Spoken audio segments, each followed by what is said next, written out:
right. You got me running, got me running. Shake it, shake it, shake it, baby.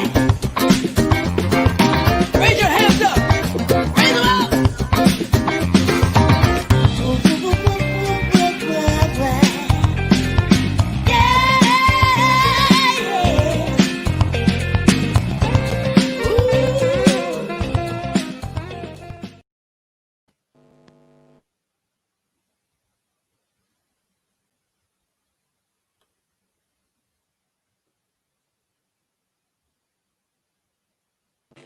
And we've got an incredible show lined up for you this evening.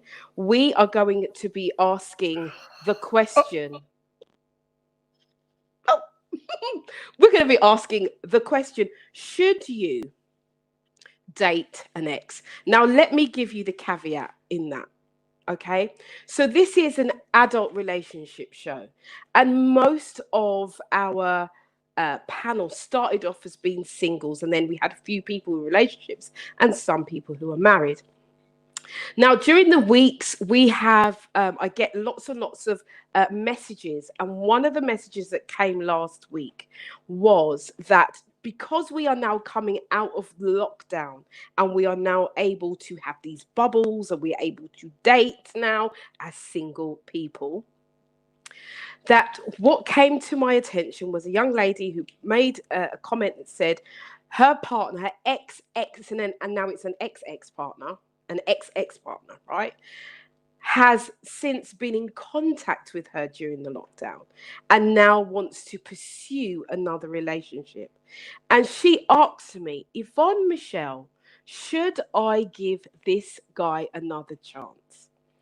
And so I said to her, I sent back a message and I said to her what I felt, which is irrelevant right now. But I did say to her, we have an excellent panel and I'd like her permission to ask the panel their opinion of whether she should give this person a second chance or not.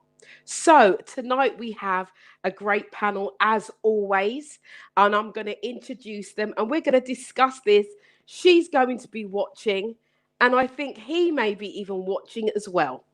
And so we are going to look at this whole picture and we are going to make a decision. Well, we're going to help to advise her on the decision that we think that she needs to make. So without further ado, I'm going to bring in our panel. And tonight we've got some incredible females as always. So I'm going to bring in my first female, and this is her first time on this platform, the new look of After Dark Relationship Show. So I'm going to bring in Barbara Kahneman. Come in, Barbara. Hi, hey, how you doing? I'm good. Excited. Good. I'm so glad to see you here this evening. So just sit back, enjoy, and just be honest, be open, honest, and just bring it. I know you will anyway. We're ready. No, you're ready. Okay, so I'm going to bring in one of the other females. I'm going to bring in Ruth, the Liberty Coach. Let's bring Ruth in. Hey, good evening, everyone. Lovely to be back.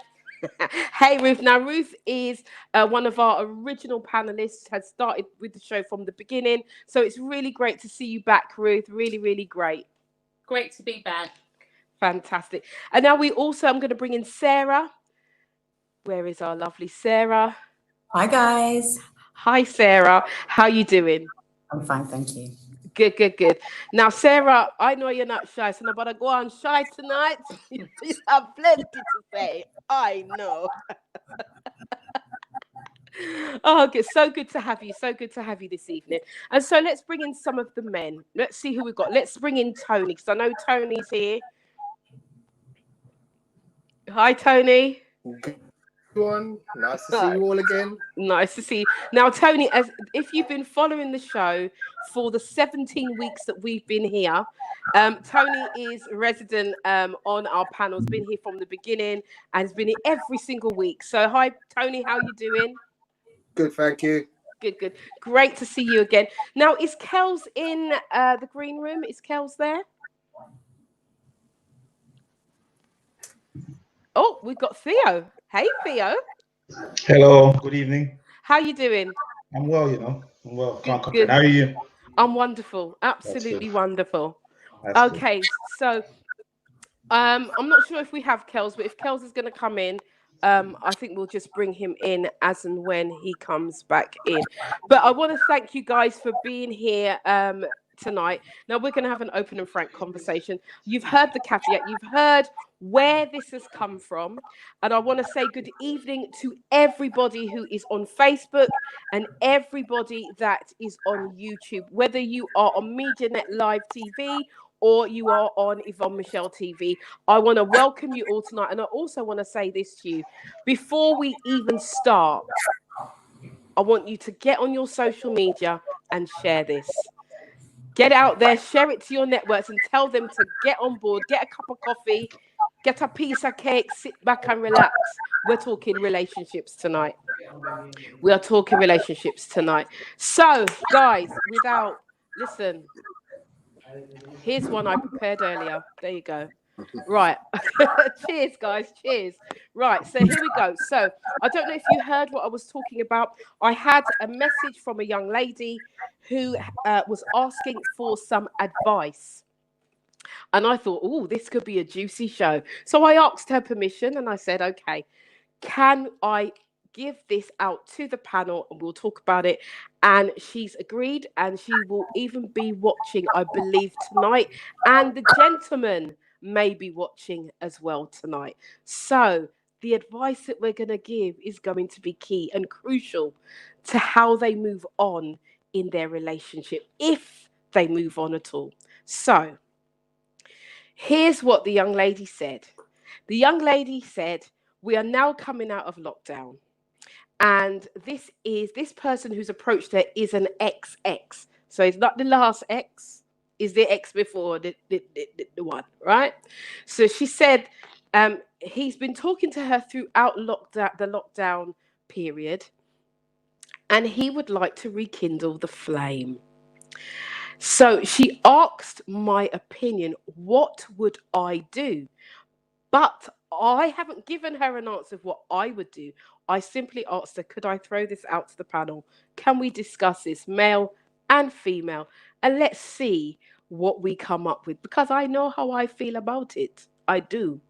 But rather than being one-sided, I thought, let's throw it out to the panel and let's see what we come up with. So, guys, should she date? And let me just say this. I am going to add an extra piece of the puzzle a little bit later. So we're going to start off here. Do you think, in your opinion, that she should give this guy a second chance? Now, I want you to answer that, but I also want you to give your opinion why. Okay? So, good evening, everybody. Everybody's just coming in. If you're coming in now, please remember to put your comments on the thread. We will be reading them out. I am just going to set up YouTube here so I can see the comments.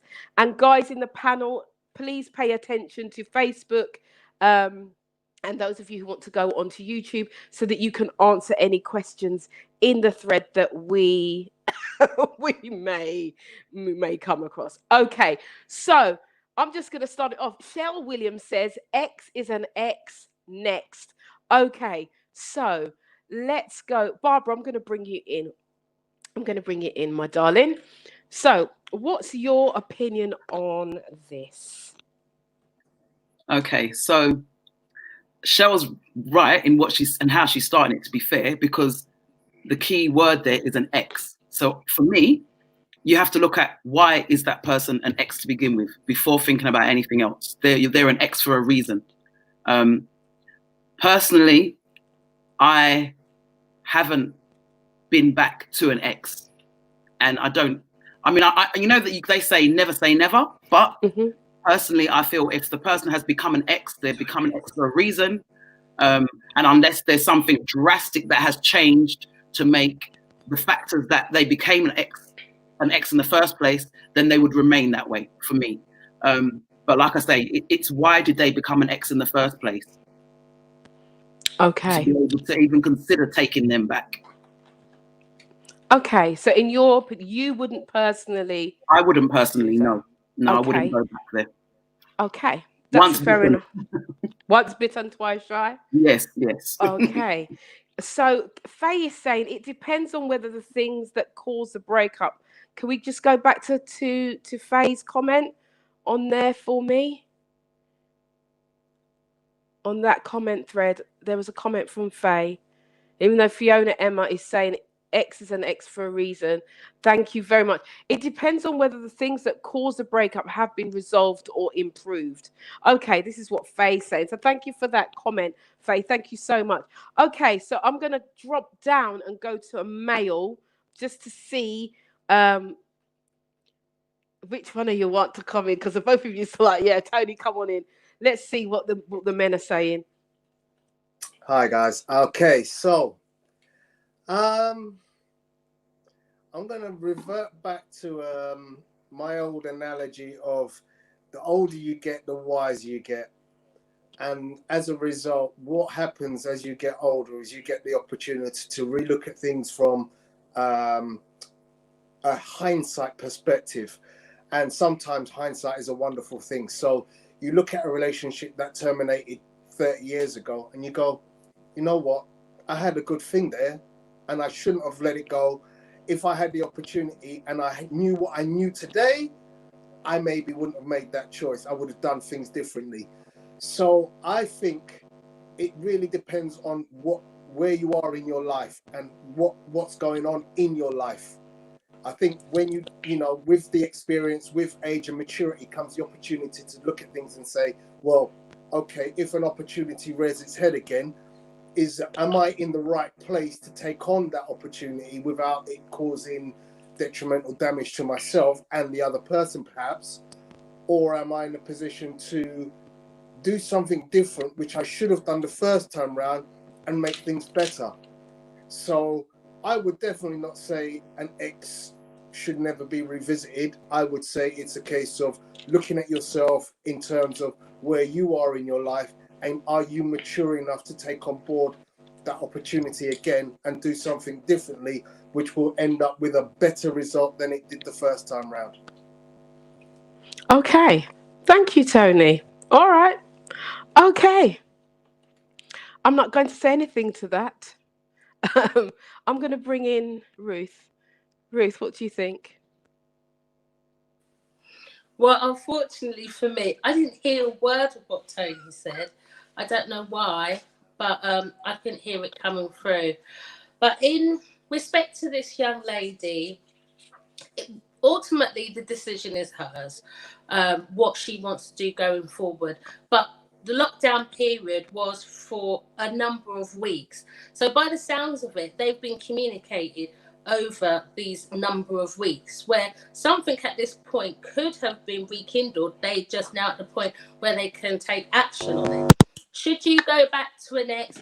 I'm one that an ex is for a reason, but you only know the reasons why you got involved or the relationship ended in the first place. So the hope is that you're able to, you know, get the advice today. It's up to you. Okay, guys, ultimately. I don't know if you can hear me, but I can't hear you. Can you hear me? I can't hear you, Ruth. I've just read your lips to say that I can't hear. I can hear Ruth clearly. I can hear you, Tony. Can you hear me? And I can hear Ruth. I can't hear Tony. I can hear everybody. I can. Barbara, I can't hear you. Oh. I can hear everybody. Sarah, can you hear? I can't hear Sarah. So no. I can't hear Barb. I can't hear the ladies. What's going on with technical? So I was muted deliberately. This makes a difference. Can you hear me now? I can hear you. I can hear you. Okay. Ruth, talk. Hey, can you hear me? I can't hear Ruth. Theo, can you speak? I can hear you. Yeah, I can hear me. I can hear Ruth as well. Sarah, can you hear me?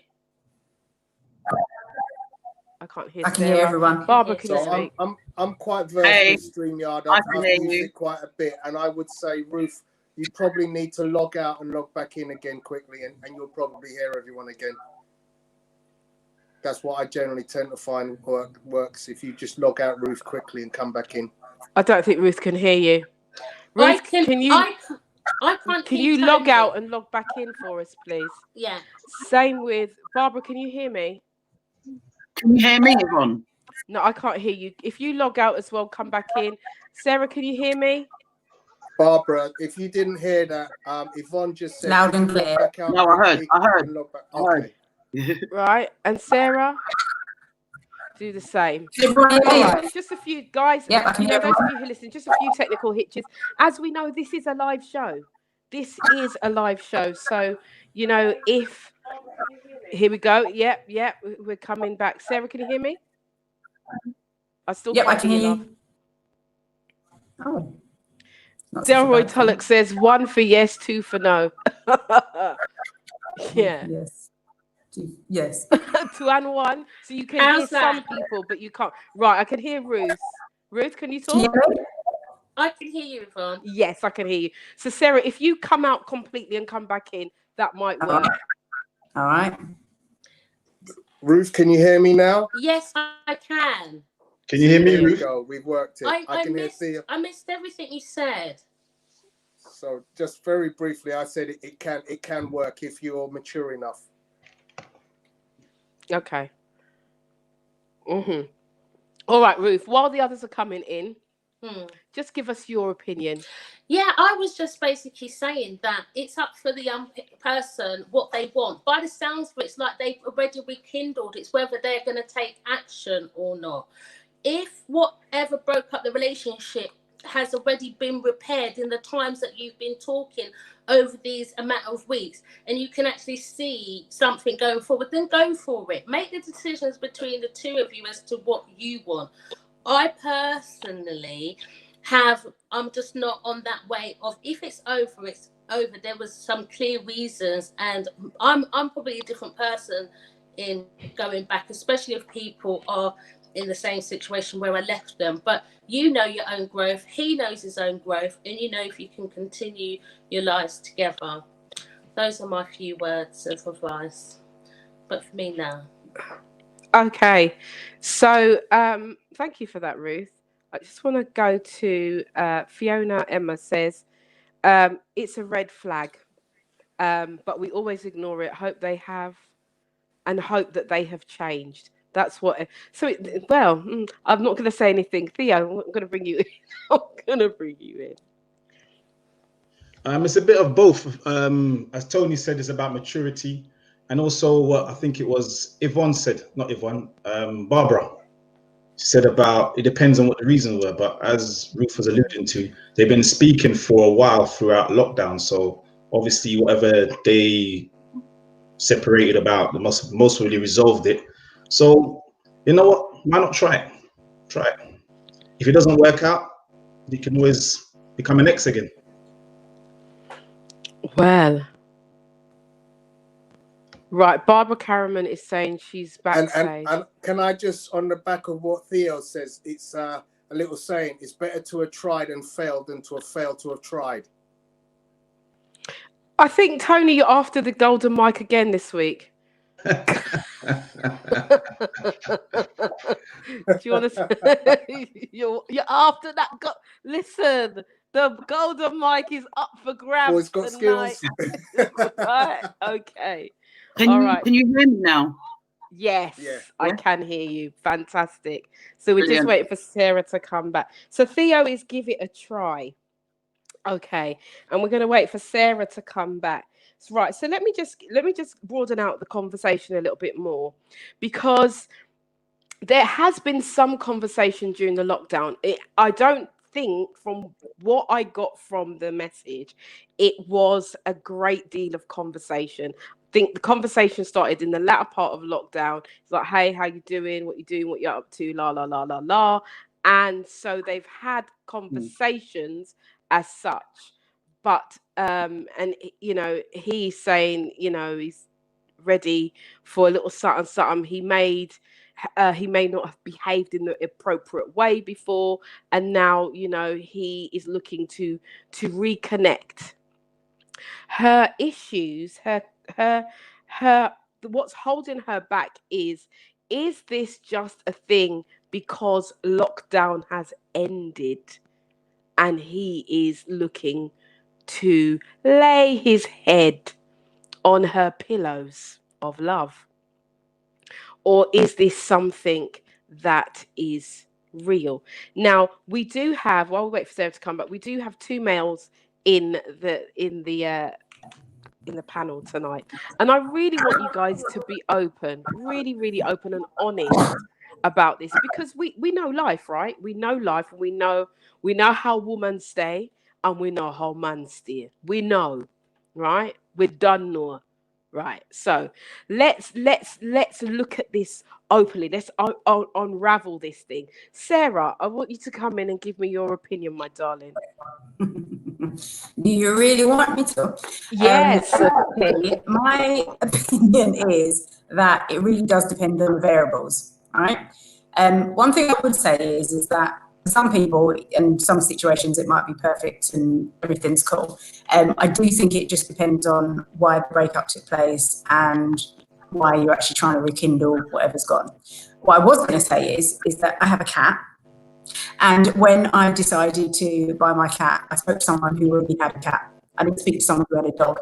The relevancy of this is that sometimes when people are deciding this particular scenario, is that they usually go to people that don't even have proper relationships themselves. So the advice they're giving is not of relevance. Okay. So my thing is that people need to think about why they're going back to that person, what all the variables are, because sometimes people make mistakes. So, I think you just need to be mindful of what the whole situation is, because although you've given us the scenario, there may be things that you haven't told us that could be a deciding factor.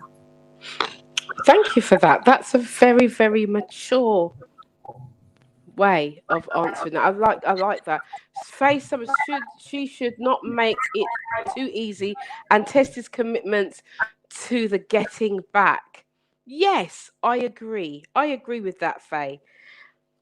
What I want to add to this is that we have to remember that we are all human. Now, I'm going to be putting little bits in here and there this evening. We are all human, and so we are all susceptible to making mistakes, right? Now, can you judge a person on the mistakes that they made 5, 7, 10 years ago? Because in that time, they were a different person, right? Because we know ourselves, we are different. We grow and we evolve.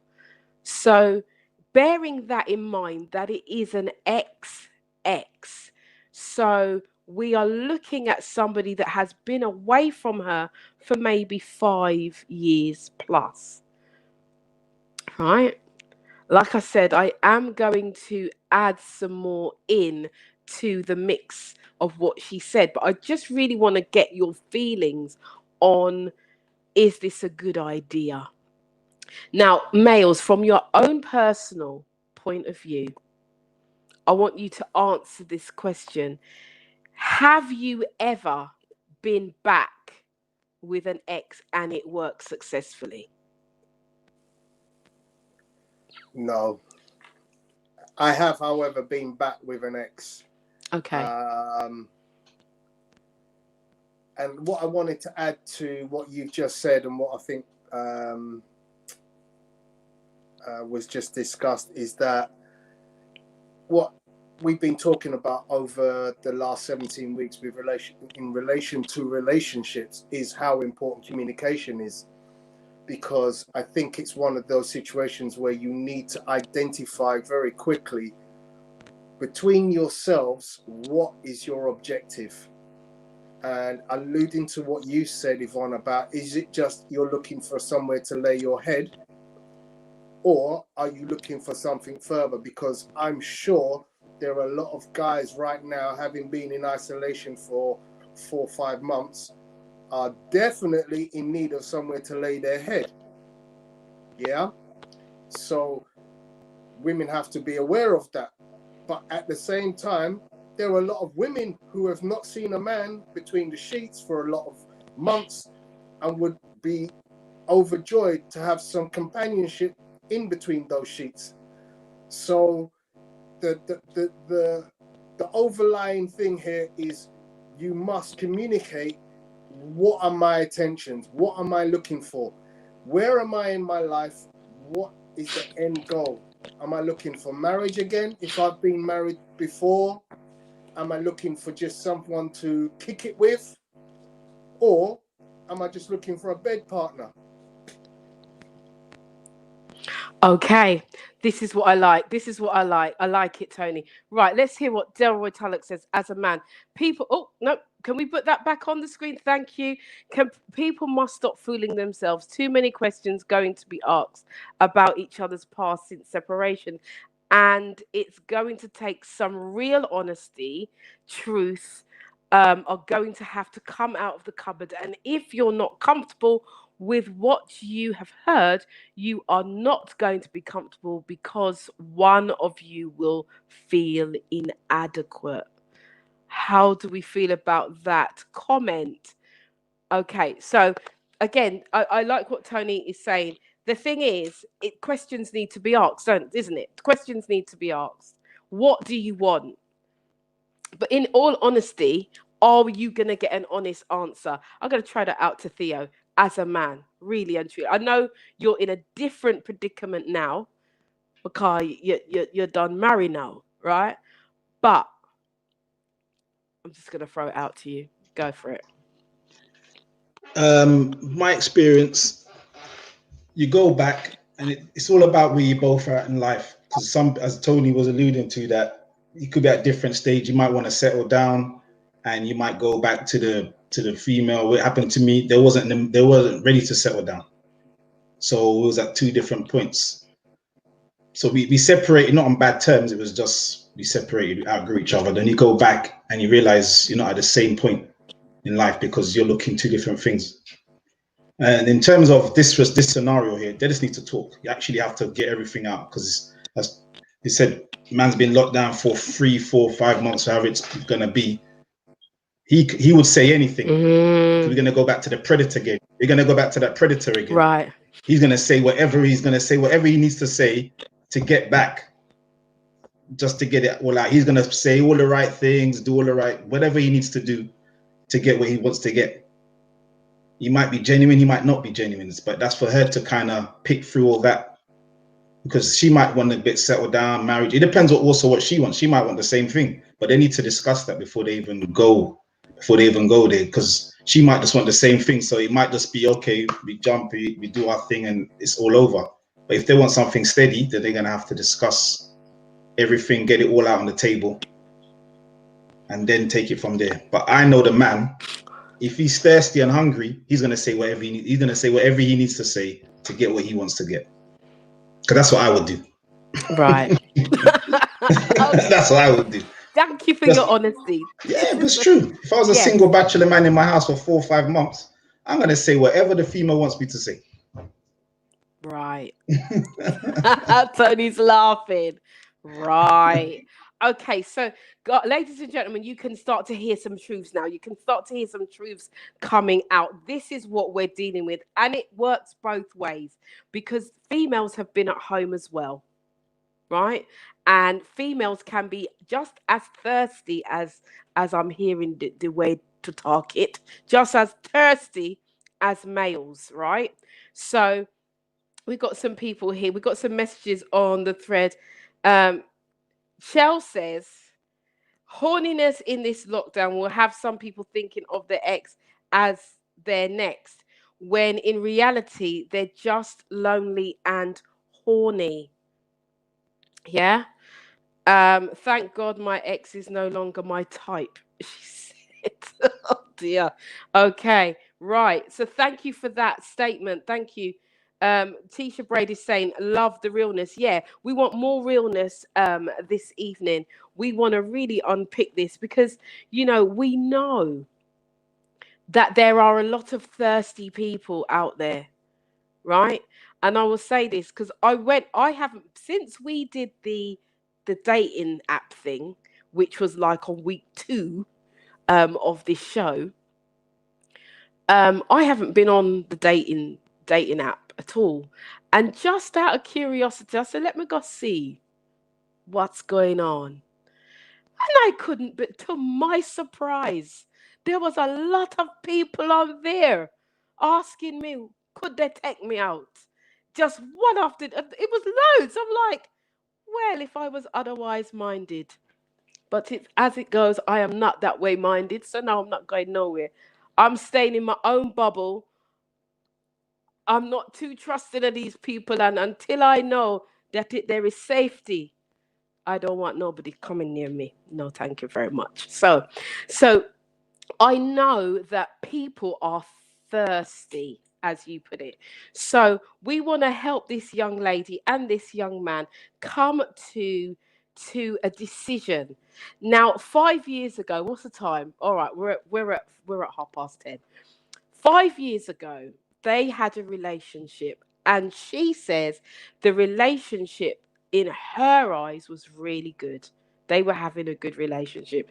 And I think many of us can relate to this, because some of us are in relationships and we think it's good, but the other person doesn't think it's that good, because the other person, the person that she was with, had an affair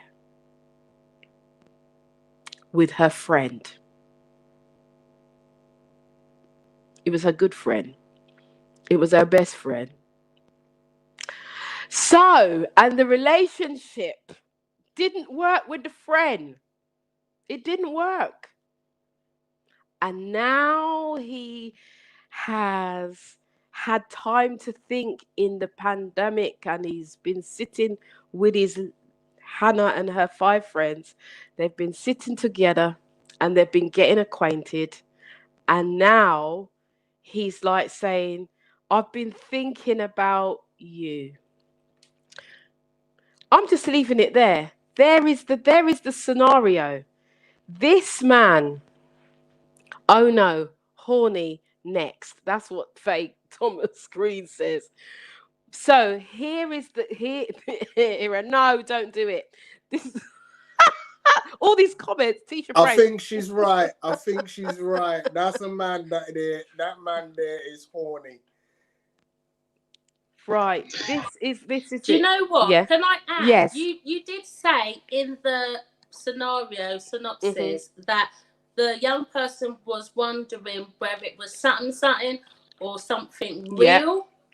Well, she, like Tony said, asked the question because she probably must have got hurt by the experience, and that hurt after 5 years must have disappeared. She could be with the friend, like rekindle friendship or not, but she clearly has engaged in conversation enough to be asking this question: should she go back with him or not? So I'm kind of saying, think about the reasons, as we've said, why. But no, I think that's crossing the line. What? No, that don't work too well. What you want to? Because I want to swear right now, and I'm not going to, because Yvonne knows how I get on certain things. Yeah, but look, it's about value. Yeah, it's about really how you feel about yourself. If he wants to get off, he can get off. But are you going to be wondering? Is he going to be interfering with your friends? Is he going to be messing? You need to talk. I would have walked a long time ago. You want to be talking soft in my ears while you're doing your thing? Nah, move on. See ya. I think Ruth has made the decision there. I think Ruth has said no. Yeah, he just needs to carry on playing with Pamela. That's what he needs to do, man. Yeah. Just needs to keep playing with Pamela. That's what he needs to do. Then he's good. Mm-hmm. Yeah. Yeah. Okay. What? Anyone else? Anyone else want to come in? Yeah, I was going to say the same thing. From the moment you said that's it. I mean, I already said my personal view is that I wouldn't go back with an ex. That's just my personal choice. But hearing that, if he can go there with her best friend, oh my, no, that's a big no-no. That's a big no-no. He basically just wants some, and probably he thinks in his mind she's an easy target. She's a safe bet to him. That's what I think. Oh, okay. Can we have Delroy's comment back up there for me, please? Delroy says, are there any children involved? Does it make a difference? Tony's saying no. It shouldn't. No, It shouldn't. I don't think so either. It's about loyalty and no, having children involved in this, no, definitely not. It shouldn't make a difference. Not at all. Okay. That's probably even more reason not to get back involved, because if you get back involved, then you're potentially going to put the children through another trauma at the end when it goes wrong again. Is it a sure bet that it's going to go wrong? You sound confident on that, Tony. That yeah. that story just sounds wrong in a lot of ways, and that just sounds like one of them where the lady needs to move on. Move on. I think that what we have to remember is, Karen Eastman says, children involved, even more reason to leave. Don't do it. Nope, bye. Veronica saying, Mina, go back forward, forward all the way. She's not going back. Listen, reason why I gave the rest of the scenario is because, as I said before, I know how I feel about it. I'm not even going to play with that. But people, let me ask the question. I was going to make a statement, but I'm actually going to retract that and start. Can people change? Can people change? Yeah, they can. They can change. But in regards to that, she will never feel comfortable around him and her friends. So it doesn't matter if he's changed or not. If he makes a comment about one of her friends or anything, that's going to conjure up all manner of, bring her right back to what happened 5 years ago. So even if he has changed and he's doing the right thing, she's never going to trust him fully. So yeah, it's not a good look anyway, no matter how she looks at it. It's not a good look. But people Sarah, can change. People can, well, Yeah, people can change. Yeah. Okay, Sarah, I want to bring you in. Yeah, I was going to say that I do think people can change. I mean, they're not each one of them, but I do think that people can change, because I do think it just there needs to be a little bit more of information for me. So if people are going to be like, what? But I think that at the end of the day, of course, it's a big no-no if you have been intimate with my friend or flirting with my friend or whatever. And so when I would from one in Kian Kongulana, and there were probably signs to begin with, but people don't see that. My thing is that they said about the children and stuff and whatever. Is this about saying what's right and what's wrong, or what you would personally do? I said that before. There's a lot of people who have pillow talk. There's a lot of things that can happen within 5 years, and people can literally change and be very remorseful. And my thing is that sometimes things can be very, very close to you and still hurt you. Your teeth and your tongue, them very close together. Or many times you bite your tongue. Sometimes it's not. It's kind of like the different variables that are involved. And so, although people are like, no, couldn't take it back. Sometimes it depends on the relationship that you had with the person before that. And I'm not excusing things that happen. I'm simply saying that sometimes there are different variables. I'm not excusing stuff, but I'm just saying it depends on the situation. And of course, that trust is absolutely going to be out the window. But at the end of the day, I do think the maturer you are, the older you are, if you've got kids involved, sometimes you've invested things in relationships and it's worth revisiting. But this is, again, as we've been saying about for weeks, this is down to communication. And I kind of need a little bit more information about the actual scenario. Thank you for that. I like that you mentioned about variables. There are different variables in a relationship. And as I said, the young lady said that the relationship was, as far as she was concerned, up until the point where she found out that the person that she was with and felt very close to was having an affair with her best friend. So we have two variables here, because he's not only her man, but he's connected with her friend. Whether it's best friend, our friend is still friend. So we have this variable here that's saying that this man in this time had little to no respect for her, or the relationship that she had with him, or the relationship she had with her friend. Now, we cannot just blame the man, because the friend is not a friend. She's a frenemy. Yes, she is. She's not a friend. So there's another variable that you have to consider as well. And I'm going to make a statement that the men may not like, because it is the truth. We all know that Pum Pum has no face. And if it is laid out, then maybe the man may say, well, all right then.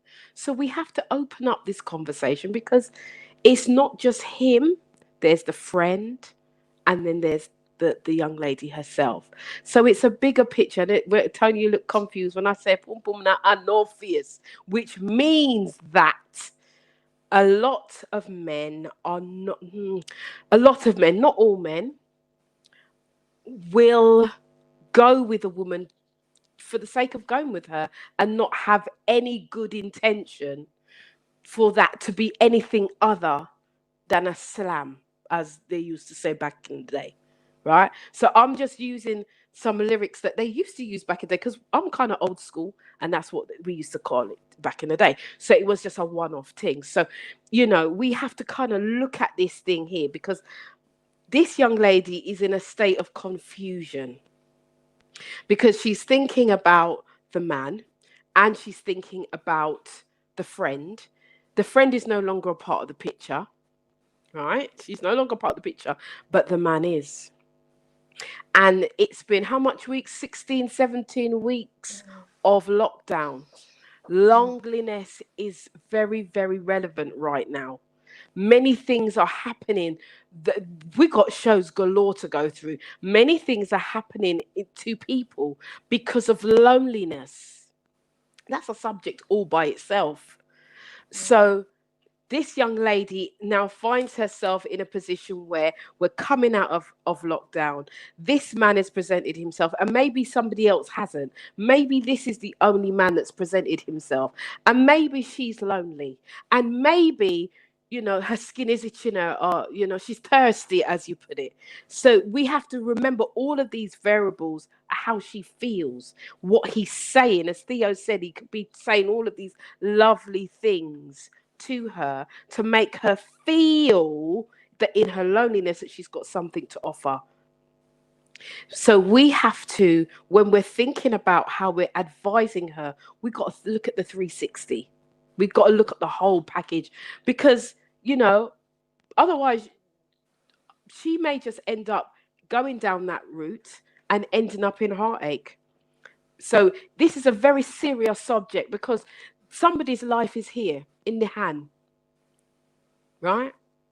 Somebody's life is here. She wants to know, what are the chances that he will do that again? The men, you guys are sitting back, and you're like, come on, Tony, what are the chances? I'm still not deviating from this one. This just does not sound right in any way. I'm just going to explain my somewhat confused face, because I was slightly confused whether the friend was still a friend, because once there was an affair, for me, that was where the friendship ended. So that person should no longer be part of the equation. But the fact that you came through that, I just feel that there was a line which was overstepped, which you can't go back on now. You know, look, yes, things in a huge way might have changed, and that depends on the amount of time between each of the incidents, between the first time you met, between the time that he cheated on you, and between the time that you've now met. So a lot of things need to be taken into consideration. However, this is a very, very, very dangerous road, and one which I would advise you to steer clear of, because it's just got too many pitfalls. You know, the red flag is flying everywhere on this one, and simply, you know, if a good friend came to me and asked me that question, what should I do?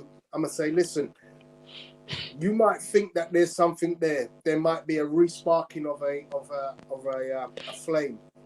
However, really and truly, curb your passion, and look elsewhere for entertainment, if I could put it that way. Okay. I'm not giving my opinion, but I hear what you're saying. I'm going to come with my opinion in a moment. But Shell says, God help us. Shell says, yes, people can change. But while his head is between her legs, she's going to be wondering all sorts of things. That's what Shell says. Karen says, if somebody knows me and is okay to go ahead and rip my heart out bold-facedly, I won't give them a chance to do it again. I love that, Karen Eastman. I thank you for that. She ain't no friend. She's a heifer. Okay. Well, I'm not going to get into the name calling, but Delroy Tulloch says children can make a man or woman see their errors and forgive, but one party will always feel inadequate. But some couples get over this obstacle just to keep the family together, and some just split up. It depends. What do we think to that, guys? Because that's a really good comment. Thank you, Delroy. Thank you for that. Children can make or break or help you to see the errors. So, one party may feel that they are inadequate, but some couples get over this obstacle just to keep the family together. So if there are children, does it make a difference? It shouldn't make a difference. It shouldn't, you say? No. Okay. Because if you're not getting on, you're not going to get on. Just because the children are there, you're playing, you're pretending to be getting on, and the children they'll see that mom and dad's not talking, or there's dad sleeping on the sofa, whatever it may be. They're going to see that, but you're putting on this face that we are this couple, using the children as the cover. There's many relationships after the kids get older, you see them separate after like 20 years, and you say, how come they separated? And it's because they were never getting on, and the children grow up bitter because they know what's happening behind the closed doors. We're looking at the outward appearance, but what's going on inside. So if you're going to stay together just because of children, then that's not the relationship between you and your partner, not you and your children. They're part of the relationship. It's not about you and the children and the partner. Okay, thanks for that. Thanks for that, Theo. Barbara, can I come in very quickly? I was just following what Theo's saying, to be fair. The whole saying because of the children are very, very perceptive. Okay, they know if mummy and daddy are getting on. We underestimate what children actually taking in and what they're perceiving in a situation. So this whole situation, with children are involved, the outcome for me should still be the same. She shouldn't go back there anyway, because as Theo said, the children will grow up and they will have that bitterness because they were aware of what was going on when mummy and daddy were pretending that everything was okay. So no, it shouldn't make a difference if children are involved. The outcome should remain the same, because at the end of the day, the behaviour that led to all of this was nothing to do with the children. So no, I don't think it should make a difference, to be fair. Okay. I think Tony were you going to come in, Tony? Did you? No, Sarah wanted to come in. Yeah, come in, Sarah. Yeah, I just wanted to say that I'm going to be devil's advocate here. I did say to you that, people change whenever I meet somebody or can change, but I'm living in hope and I'm trying to be optimistic. I do think children can make a difference to the situation, primarily because there have been people that basically do work it out and try a bit harder because children are involved. And although we keep talking about the outcome of all this and whatever, I just think it really depends on the relationship that they had before and how much the person's changed. Don't forget, this is a bit like competency-based stuff, isn't it? I can say that I'm organised, but at the end of the day, unless I can actually give you specific examples of how organised I am, then how are you going to believe I'm organised? How are you going to be able to tell, yeah, okay, so I'm organised now? So I think that sometimes proof is in the pudding. I do think it also depends on the ages of the characters we're talking about. It depends on there's so many background bits to this that really could be quite significant. And just because someone has cheated once doesn't necessarily mean they're going to cheat again. But my thing is why did he cheat? Okay, you know, people might say there could be some sort of communication problem, there's a disconnect in the relationship, etc., etc. I'm not saying it's an excuse, but at the end of the day, I think it's probably worth looking at why he cheated. And if there was something in the relationship that made him cheat, at least I say the word, but then maybe that's sort of worth exploring. So if I do say so myself, I do think that when there have been situations, there have been where children have been involved. Sometimes it's different. I'm not. I can't tell you why men cheat. Well, I can, but that's not very sure, right? I'm going to throw this over to Liberty Coach Ruth Carter, because Ruth works with young people, and I'm going to throw this over to her. That comment, I'm going to throw that over to come back to what Sarah says in your opinion, and then I'm going to bring Tony in, because Tony also works with young people. So I'm just keep it short, keep it concise and to the point, but just you can come back to that. What do you think? Well, my few little words are simple. You know, the needs of the child is paramount, and children need happy parents. If parents are not happy together, you can co-parent successfully without all the dramas within the household. But I don't know if there's children involved in this scenario. So this is really going round to Desmond's questions. Yes, in some cases, some people do work together to do that for the children, and others choose options of co-parenting. It's really up to the individual on what their own mental health can, you know, cope with, and whether they can deal with those daily interactions, as long as, you know, they have got some harmony with it. Like, it's not all aggressive, passive aggressive behaviors that the children can pick up that would, you know, interfere with their behavior patterns as well. So that's it from me in a nutshell. Tony, do you want to respond? No, I think Ruth kind of hit the nail on the head, really. You know, you've got to be so careful.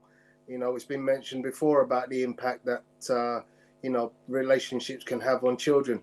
However, what I must say is, you know, working with a lot of single mothers and their children, and understanding the school to prison pipeline and how the effects of having a male in a child's life can make a huge difference.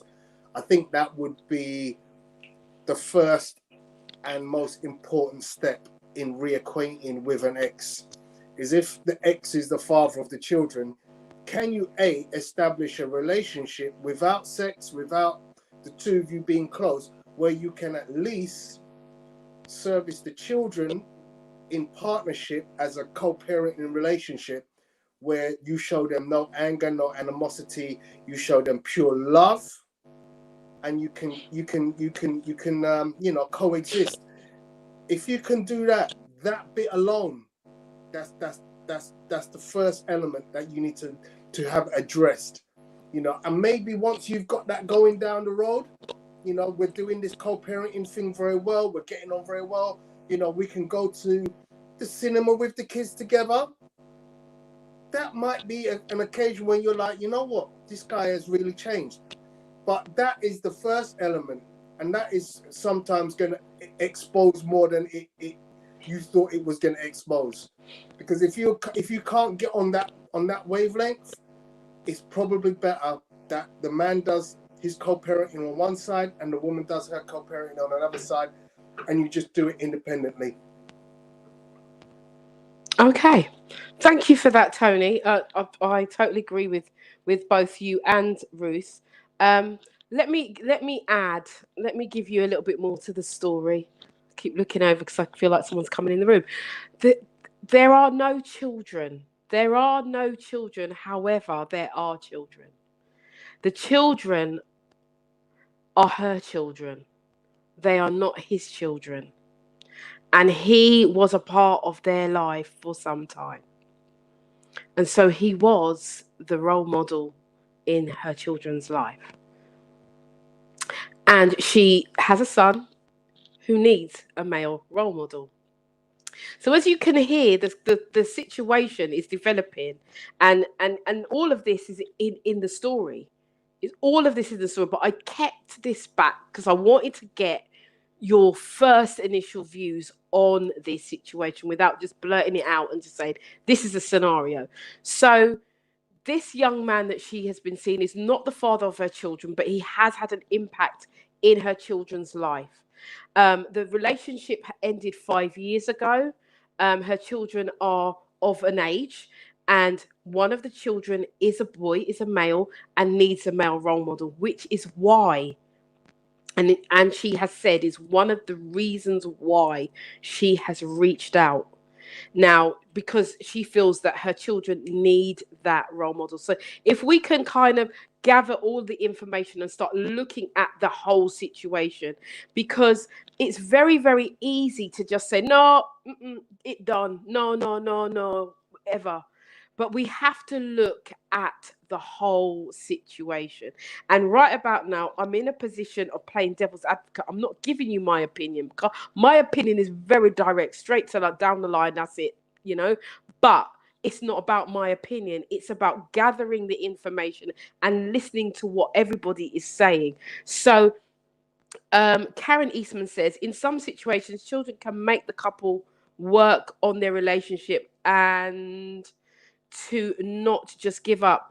There are levels to this. Some people make it work after a big trauma, and some give up over the slightest things. In regards to this situation, you repeatedly went with my ex-friend. Forget it. That's what. If I go down, Karen Eastman also says he's trying to have a relationship with the children. Is he trying to have a relationship with children? That may happen if he treats them well, but we can be friendly eventually. That's what Karen Eastman is saying. So, guys, you've got the whole, relatively all of the picture now. So this is where this young lady is. She is a single mother. She has 2 children, one male, one female. She was in a relationship which she thought was going somewhere. It was heading somewhere, that they were going to progress, maybe get married, but they were a family. It turns out that he was having an affair with her best friend. Their relationship ended.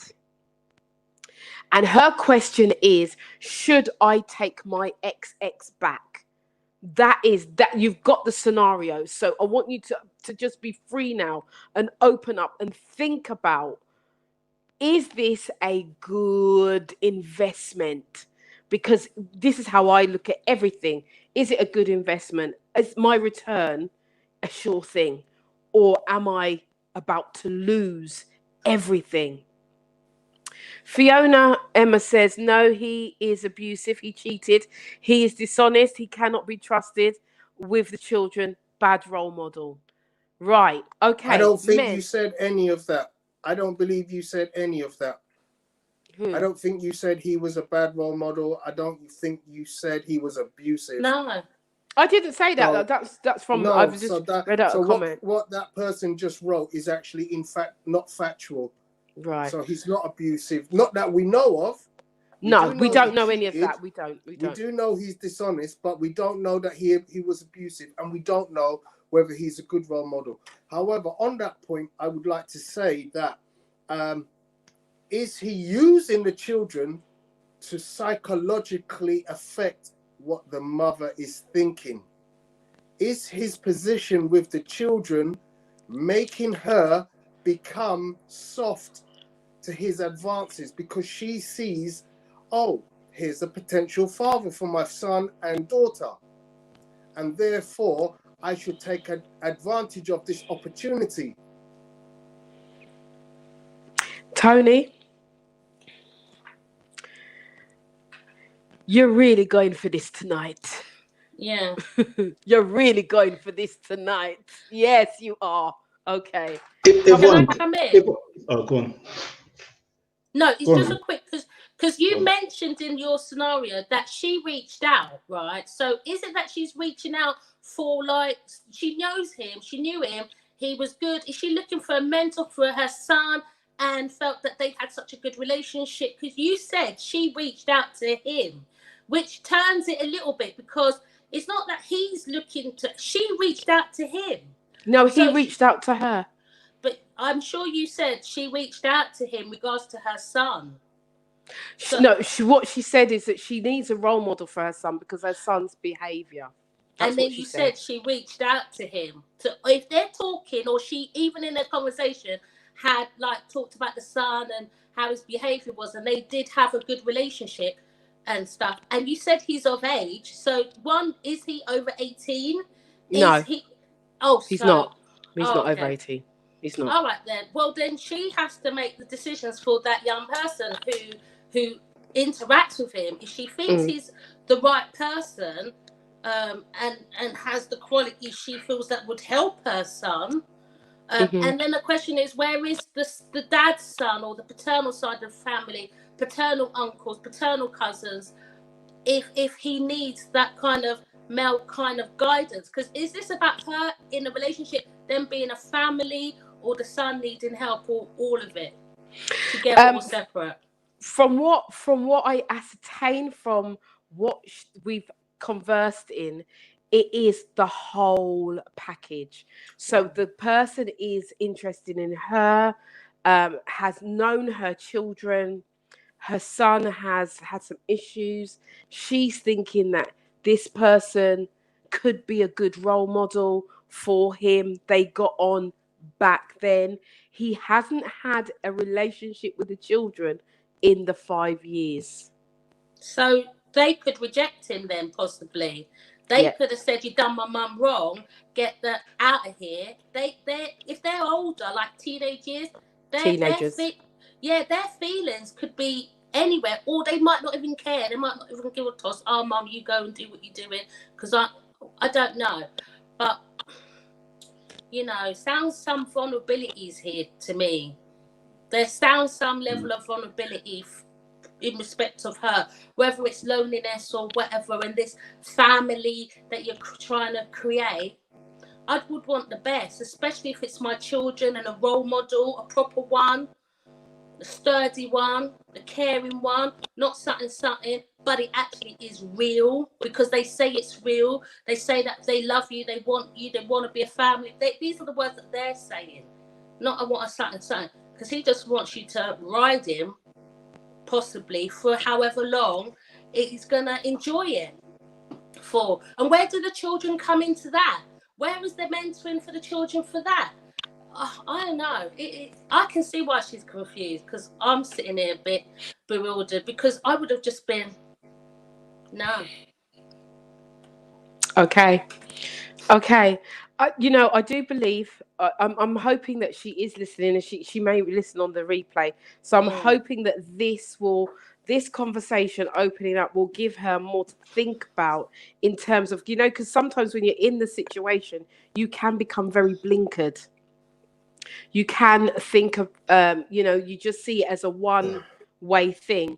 But I think that what we're saying will give her food for thought to think about what she should be thinking about. I know, Sarah, you had your hand up. Come in, my darling, and then I'm going to read out some comments, and after that. So Sarah, come in then, Tony.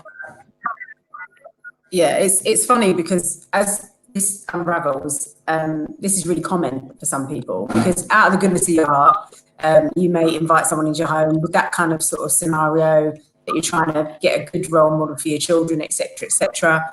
And also, I think that really it depends in terms of what kind of mental state you are and emotional state.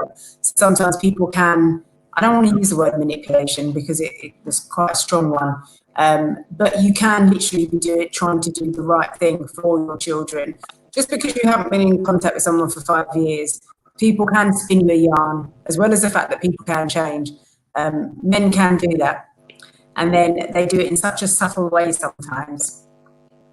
And before you know it, they'll find this offer, they'll be in your fridge. And it's just subtle things like that. All of a sudden, them in your house again. I don't know that happened. You'll wake up in the morning and then go past the bathroom and think, how did that happen? So it can. I mean, we're laughing about it, but, at the end of the day, there are people that, so you know what? There's a lot of stuff that's happening out there. I do need a role model for my child. You know what? Maybe he has turned a new leaf.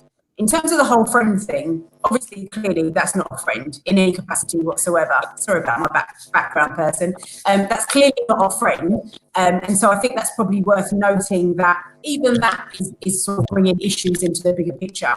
My thing is that, or my worry is that we do and probably do have a lot of people that go through the same scenario. And before you know it, they've then got another scenario because you've got so close or you've lost your mind. And then there's another baby that's involved, yeah? But this is also about managing people's expectations. And again, I have to go back to this. This is about communication. So when someone says, look, do you know what, I want to kind of come back into the fold, I think, you know, it's very easy, especially I can imagine if you've been on lockdown and your skin hot and everybody hot and you're not kind of having the right conversations. And before you know it, like I said, he's back into the household and you clearly think that it's a great situation and, you know, you may be at a loss yourself because, you know, there is a disconnect between you and your child, the child might get off the rails, you're kind of looking at the bigger picture. It's a really, really complex, confusing situation. I think it would be very easy for us to all point the finger and say, but I wouldn't do that. No, no, no. But let me tell you something, when you're skin hot, when you're picking up play up, and when loneliness is in your back, and there are other variables again thrown in, you just don't know what's around the corner. You just can't. You know, it may appear that it's a really bad situation, but he who feels it knows it. Thank you for that. Go on, Tony, because I know you're coming. Okay, yeah. So I'm getting a lot of messages from, funnily enough, male friends who are listening to the show, and it's making me think.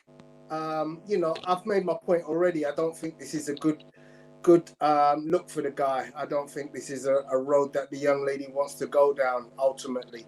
However, there is some caveats in which I want to address. One is the comment that's still on the screen, funnily enough, about the man being an abuser. He abused a situation with the woman, but that doesn't make him necessarily an abuser. Yeah, we think of the word abuse, and normally we're thinking of like physical harm. We're thinking of mental hurt. Yeah. The question that made me think about, bearing in mind some of the comments I've been reading, is what was the woman doing that made the man cheat? Was she at fault potentially?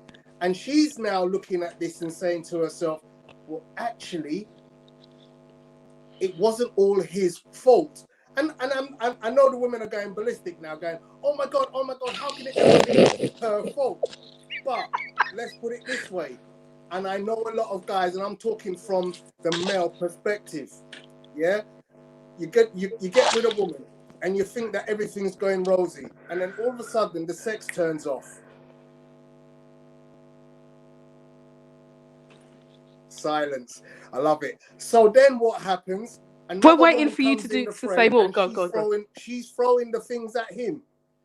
And she realizes this guy's a really nice guy. Yeah? And a situation arises. They go out, they get a little bit drink comes into the equation, everything comes down, and the next thing, two, bam, they're in bed together. So I know you know, we're going to get into this. I know, I can feel it already. We're going to get, why do men cheat? And sometimes that reason is because the woman has stopped performing in the bed, or something at home has changed and she's no longer doing something that the man feels comfortable with, and he decides, I'm going to get that somewhere else. I know. Hear me out. So I'm just saying that could potentially be part of the reason why this woman is now looking back and going, well, when he cheated, maybe I wasn't giving him something. And if in hindsight, I had been more attentive to his needs, we may have had a different outcome. But outside of that one scenario, the sex, because this is what it boils down to. He had sex with another woman. He didn't have other children. He wasn't managing their children. He wasn't abusing her children. And maybe he wasn't even abusing her. He was probably still taking her out for dinner and entertaining her and keeping her in a good way. So he wasn't abusing her because she didn't realize until the last minute. She was like, hang on, wait, pictures on the phone or whatever it was that gave the story away was the lastminute.com thing where it went, oh, you cheated with my best friend. But up until that moment, he was a perfect gentleman. And he was also a doting surrogate father. So I want you to think about that scenario, because I don't know exactly what it is, but I can see where potentially she is now retracing that storyline and going, maybe if I was a little bit more attentive, things would have been different. And I'm now willing to consider that as a potential way forward. I dropped the mic. I think you have. Because I'm just looking at the body language of the panelists, right? So I don't know if you're going to get the mic tonight after that statement. Sarah, I know that you wanted to come in. Come in. Forgive him, Lord. He knows not what he says. Forgive Tony, yeah, for what he's just said. Because what him said, all right. I can't believe you let us down like that, Tony. Come on, man. You know, the thing is, yeah, is that I've always said to people, yes, there are reasons why men, you know, sleep with other women and do all that stuff and whatever. But come on, Tony, man. Allow that, man. You know you're not represented. You know that's not the truth. But you know you're upsetting us. Why do men cheat? No, I don't need to ask the question, Tony. I'm going to have a little talk with him. Listen, let me say something. The thing is this, yeah. There's a lot of, I keep saying this, there's a lot of, no, man, I just heard you make me dirty, not Tony. The thing is this, yeah. You're right, you know, sometimes people have got a different, I'm blown away by what you just said. Surely you just said that to wind us all up. Seriously. I can't believe you would say that. People do actually sleep with other people for different reasons, yeah? But what you said, mate, that's right out there, isn't it? It's right out there. Ivan, please, I can't. I need time. You know, one of my friends them is saying to me, women cheat as well, you know.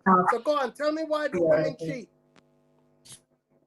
Sorry, can I just say that we don't have time to discuss why men cheat, because this program does not last for 16 years. Thank you. Definitely Sarah, my time for you. Definitely Sarah my time for you, darling. Contending for the mic tonight, man. I'm telling you. I'm getting jokes here. Do you know what? I have to say this. And I have to say this loud on air. Tony, I absolutely love you. I love you so much because you don't care. You just say it as it is. And you don't care who you upset. You just damn right. Oh my God. You know, man. Me have to tell you how the man see things. Okay, so Theo, let me just bring you in because we need a voice of reason here. So Theo, do you agree with what Tony's just said? Some of it. Okay, so tell us what you agree with and what you disagree with, please. So that because the women on the panel, there's men cheat for a variety of reasons. Tony's just used one example. Men cheat for a variety of reasons. That's one example. It could be because, as we said before, she's not showing him any attention. He goes, there's not enough attention being showed. So someone at work is spending more time with them, giving him more attention and affection. He comes home, there's no communication. It could be for a variety of reasons why men cheat. We can pick bones. Every man has a reason. I don't know in this scenario why the guy went, like, if you're gonna cheat, don't go to your best friend, to her best friend. That's a no-no. If you're gonna do it somewhere out the road. Because now he's come back to her after 5 years. After 5 years, and he's using the children. I know guys that do that have children with women and then come back 5-10 years later because they've got that link. He doesn't really have that link. So she's saying he's a role model and whatever else. He hasn't been a role model for 5 years. She doesn't even know what he's like for 5 years. She doesn't know what he's been doing for 5 years. To say he's a good role model and all that different stuff, she's making it up in her head because she wants it to work. So she has to be sensible about it, because I don't know if they've been in contact for 5 years. If they haven't had any contact, you're saying, oh, he was a good man. That's 5 years ago, but he cheated with your friend 5 years ago. So you don't know what he's been doing. He might have been out there playing the field, and he's been stuck for 5 months now. So he's like, boy, he might have gone through all his phone numbers in his book or his phone, whatever it may be, and he's set up on her. She's entertained him, and he's thinking, okay, I've got a chance here. Let me keep playing. So I don't know in regards to that. But men cheat. We could be here all night for why men cheat, and every man will have a different reason why. So don't pick on Tony because he said what's one of the scenarios. It's not one of the scenarios. No, I'm not picking on Tony. Like I said, I love Tony because he just said it. He just said it, and but that is what he said is so true. Some men will say, some women keeping it some real. women don't after they've had a child. They don't want to sleep with the guy anymore. Different reasons. If she just had a child, she might be pregnant, whatever it may be. Menopause, whoever. All that. It could be anything. All So that. It's still a red flag to me. I'm telling the woman, don't go back to the man. And as a man, just laying out some alternative thinking to bring the conversation in, or maybe thinking about different scenarios. Don't hate the player, hate the game. And as a man, I'm backing Tony. Don't go there, man. Did you just say that? Did you just say that, Tony? Oh, days. My days, my days. Sorry, I just like to get things up a bigger house. As a man, I'm saying don't go back there. And I'm a man, so don't go back there. Me and Tony are the two guys here, and we're both saying don't go back there. Wow. Because he's got the potential to do it again. What's to stop him from doing it again? There's nothing to stop him. There's no deterrent because he got children. They're not his children, so he really has no allegiance to the children. No allegiance. Also, it's really important how the children are seen with their mothers in relationships as well. Exactly. Someone coming in and out, and some of them, it's their own fathers in certain situations, and they see their father in and out. They don't know if the father wants them or the mother, because if the mother is good with them, then they get to see their, spend time. If things are not good with mum, then the child is the one that misses out. But Tony, you did give me jokes. I did chuckle, because it's the way you're saying the attention, being attentive. It's like, do you know what I mean? It's like certain acts. You know what? Ruth, I'm just gonna tell you the honest truth. Yeah. No, I think it's great. Great. I kind of got a sense you were reading that on the behalf of men, and Tony, I was laughing because I found it very comical. I wasn't laughing at the lady's situation, but just putting a spin on it, because we don't know all the information, really. Only what was said, but I thought it was funny. And I want, if I can just come back on the comment on the page right now. A good man isn't going to cheat on you. What is a good man? Because I'll give you this scenario. Yeah. One that doesn't cheat. A good man is one who doesn't cheat. Talk it, brother. Talk it, brother. My dad, my father, has 4 children. 5 children. Sorry, he has 5 children. Yeah, but my dad parented 9 children. He has 5 children from 3 women. 5 children from 3 women, but he parented 9 children. And as far as I'm concerned, being the first of my father's children, my father is one of the best men I ever knew, as far as I'm concerned. And I know my dad was no saint. He had children while being with other children's mothers. I mean, not my mother, because my mother unfortunately died when I was 1. But he had other children with other women. Yeah. But the point is, what is a good man? Are you going to kill a man and say he's a bad man because he cheated? Is a bad man really just defined by his ability to stay with one woman? Yeah. I could tell you of people that I research who are polygamous, who have 5 wives. Yeah, numerous children, and every wife sees that one single man as a god, because he's very good to every single one of them individually and their children.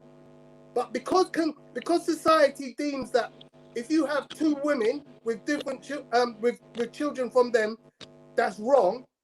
That's where we're going wrong in society, because it's not necessarily wrong. A good man is not defined because he doesn't have two women. I'm not condoning cheating at all, but I'm just saying, look at things. Just because this man he cheated with a woman, yeah, that doesn't make him a bad man. It means that he has a something in his DNA which says, if you put it on a plate for me, I'm gonna take it, which is a different thing. But he could be a good man.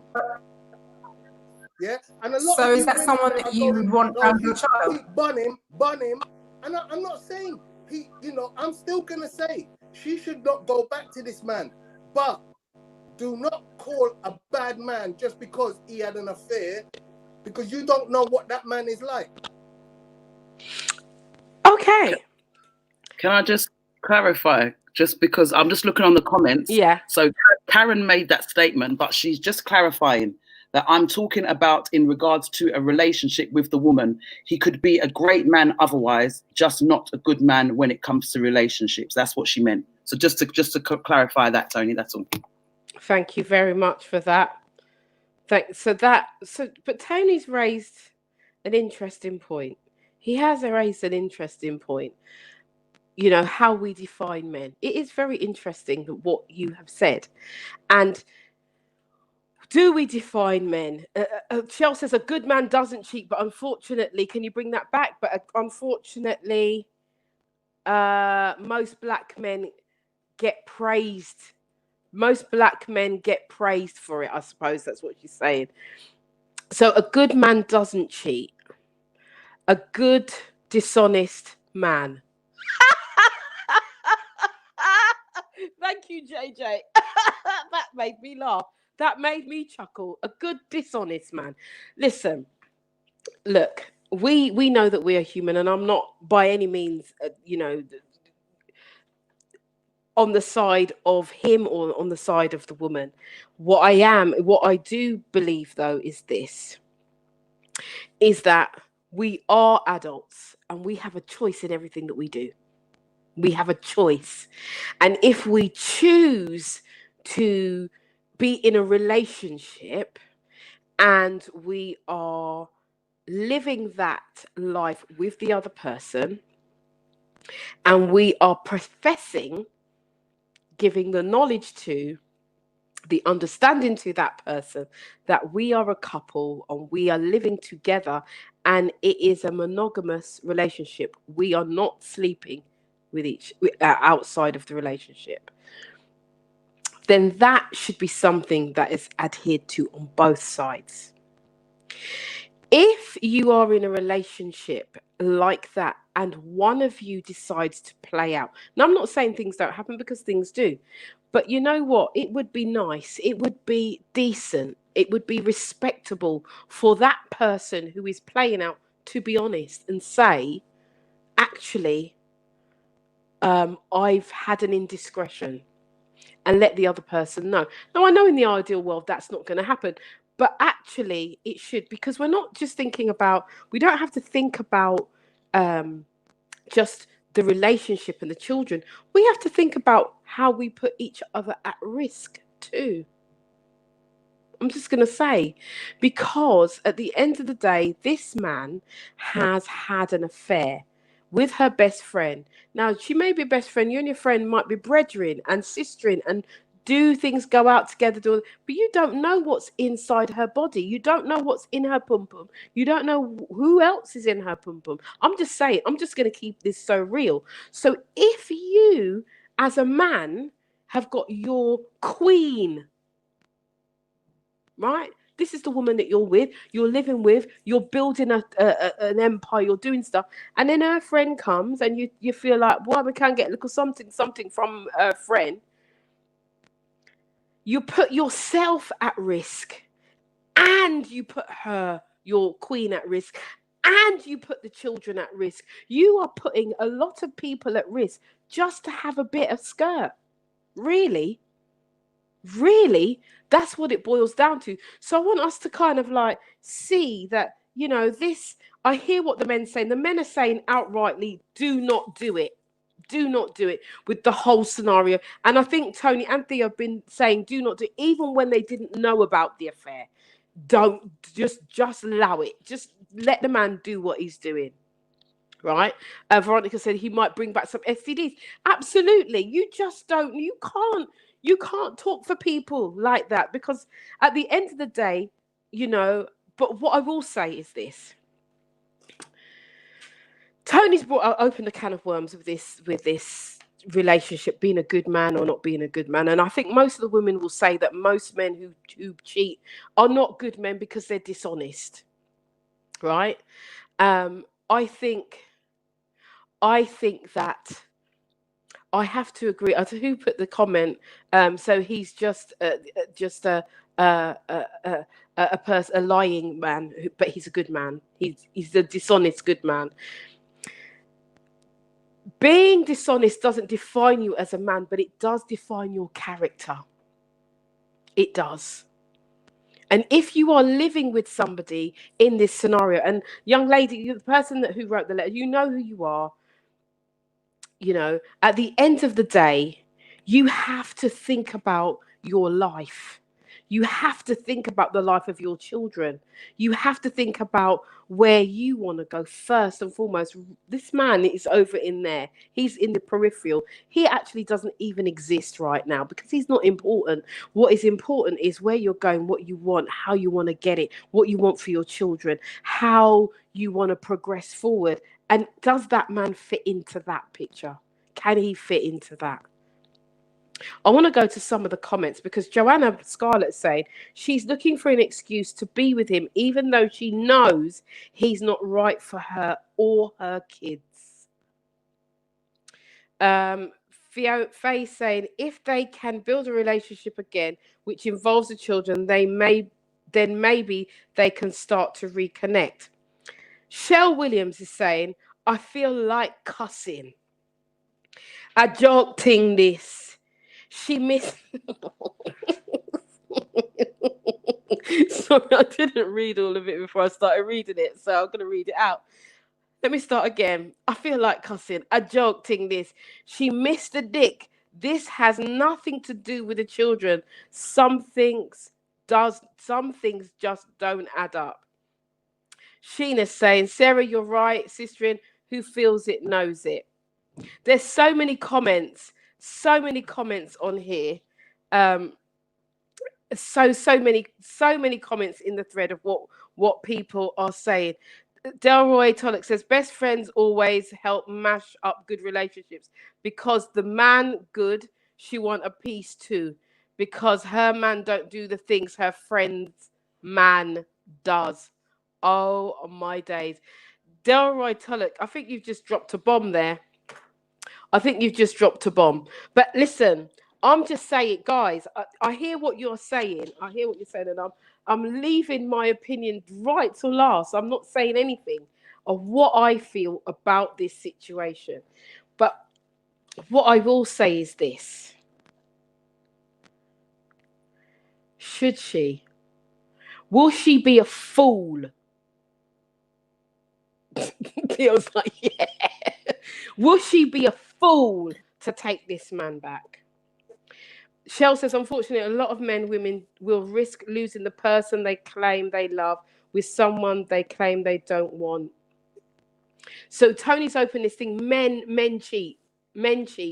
Some men cheat. Let me say some men cheat, right? Is it right though? Shall we just accept it? But let's be honest, that women cheat as well. It's not a one-sided situation. I'm not saying it is. We all know women cheat as well as men. Yeah. Yeah. But you know what the difference is, and I know it's not the saving grace, and that doesn't make it right. It doesn't make it right, and I'm just saying this. But you know the one thing that the women do that men don't. Women don't very rarely get caught. Men get caught.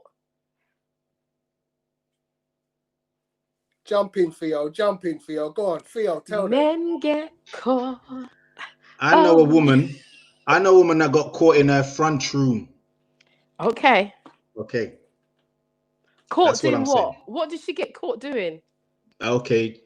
When they go there, she was, be adults here, she was caught in the act. She was having sex with her next man in the marital home. Was that in the home? Yes, that's right. The man had a feeling he was meant to go away, and he had a feeling, so he came back. Well, yeah, he's like, okay. I'm glad he had the feeling. Yeah. But I'm glad that he went back. Most men, I'm going to be honest, a lot of men, if it's happening to them, you kind of can tell, because a woman's emotions and that will change, and how they are around you will change, and how they treat you and stuff like that, because they have a different connection, because they've connected with somebody else. So you kind of got a feeling something's not right. Even if they're not cheating, you know, something's not right in the relationship. Okay. Come in, Sarah, because I can see your hand up. You know what? It's funny that you may say that, because I've got really strong views on this, and I'm going to not say them all.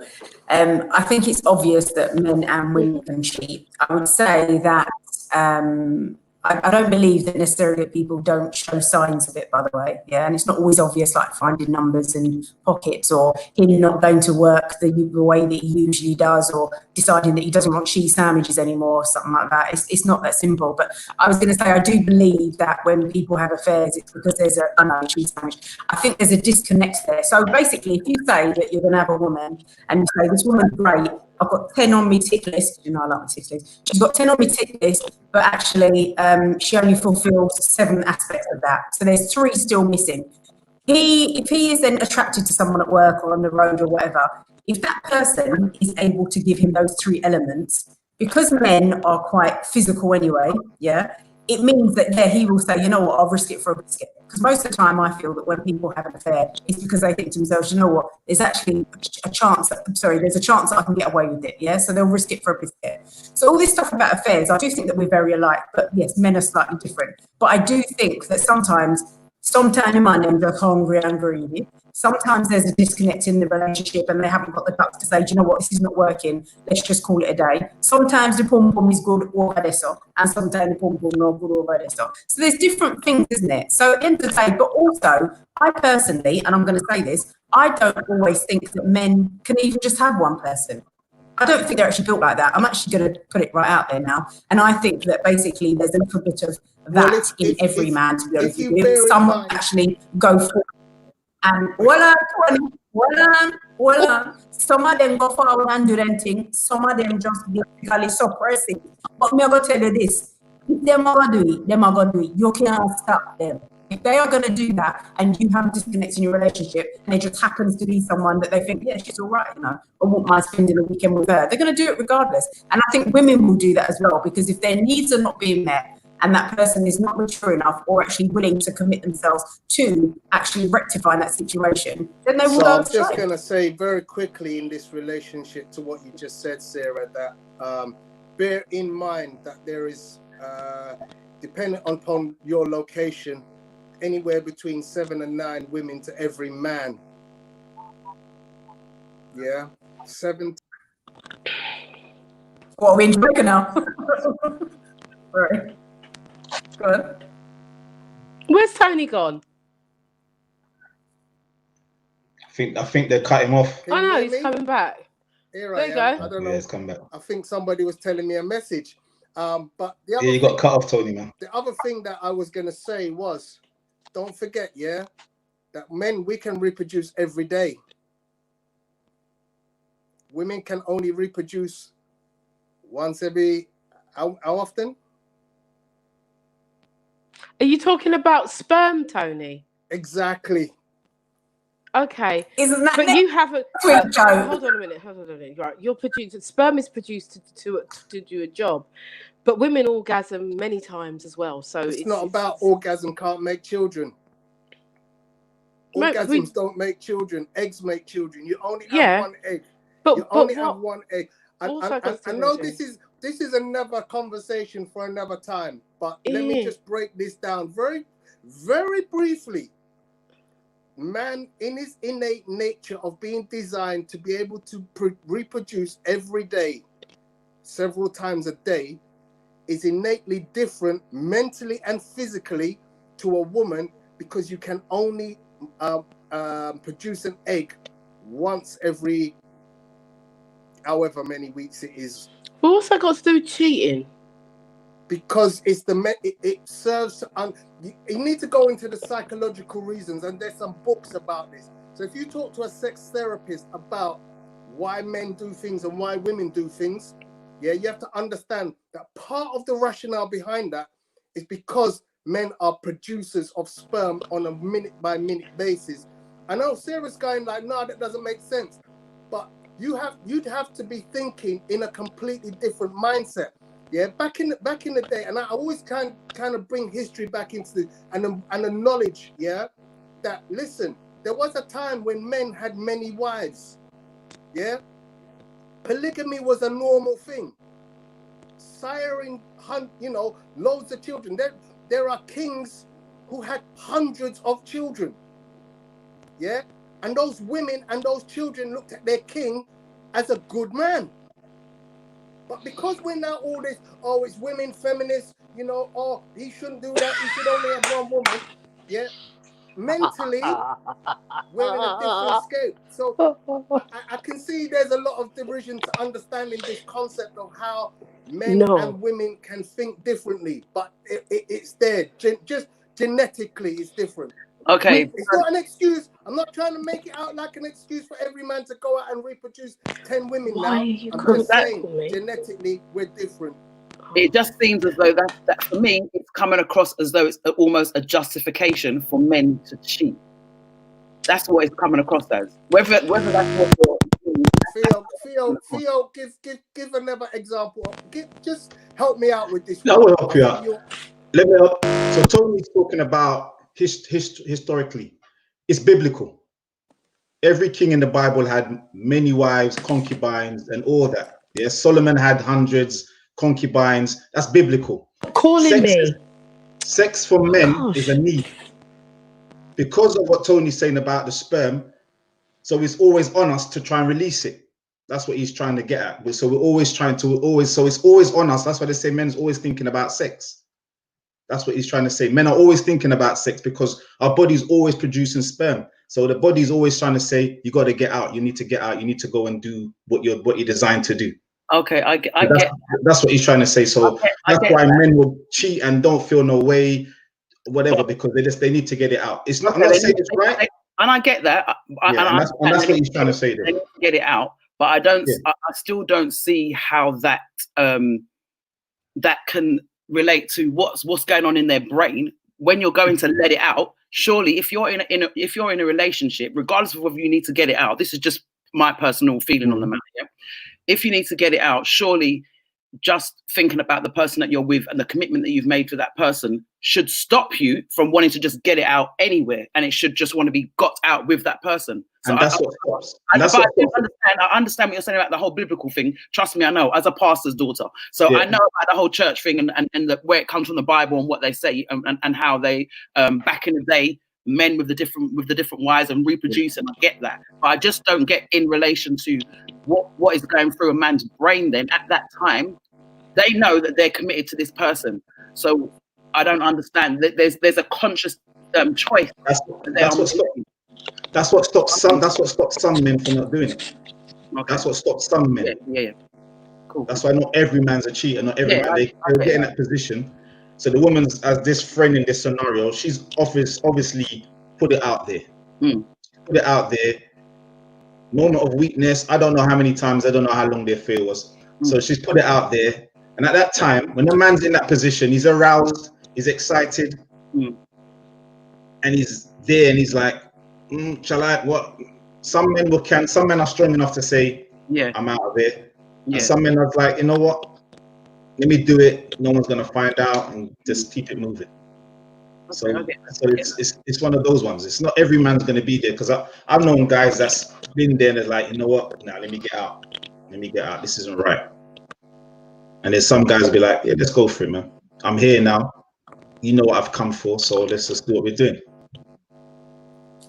But isn't a lot of this down to communication though in the first place? I'm a bit of a communication freak anyway, because sometimes these situations evolve because people haven't been honest from the onset, from the go, and said, listen, I'm not nervous. You know, these sort of conversations need to be had. And so basically people will get hurt and think, oh, but I thought he wanted me and I thought I could change him. Oh no, but it was, you know, it's not a one night stand, it's turned into something else, and all this sort of stuff. And that's where it evolves. And then people miraculously forget to tell you that they've got a partner, you know, and then we're copying the man, you know, yeah, make breakfast, and you know, all these things come at different times. But also going back to the whole infidelity thing, I keep saying there's just different reasons. I don't think there's any one reason why a man will basically step out or cheat on his girl or whatever. There's reasons. And I think also there are some women from the get-go, they'll say to you, listen, I don't really care if you've got a man, you know, because at the end of the day, I don't really need you here full time, babes. I only need you here for a couple of nights or whatever. And so sometimes it is actually an agreement. You know what they're called.